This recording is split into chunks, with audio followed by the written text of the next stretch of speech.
পড়ুন রব্বি হাবলি মিনাস সালিহিন। এর অর্থ হচ্ছে, হে আল্লাহ, আপনি আমাকে নেককার সন্তান দান করেন। আওয়াজ করে পড়েন আমিন।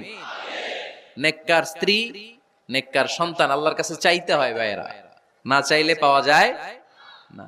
তাহলে 1 নম্বরে ভালো মায়ের ব্যবস্থা করলাম সন্তানের জন্য, 2 নম্বরে আমরা আল্লাহর কাছে দোয়া করলাম, 3 নম্বরে আল্লাহ দোয়ায় সাড়া দিলেন, আল্লাহ ছেলে বা মেয়ে কিছু একটা দিলেন, তখন শুকরিয়া করবেন কার? নাকি না শুকরি করবেন? অনেকে ছেলে পছন্দ করে, মেয়ে পছন্দ করে না, আছে না নাই? আলহামদুলিল্লাহ এইখানে এরকম কেউ নাই। এই আছে, তুমি জানলা কেমনে? আমি বাঁচায় দেওয়ার জন্য বললাম নাই, এরপর এরা কয় আছে। যদি কেউ থেকেও থাকে, চেঞ্জ ইউর মাইন্ড, আপনার মাইন্ডটা চেঞ্জ করেন।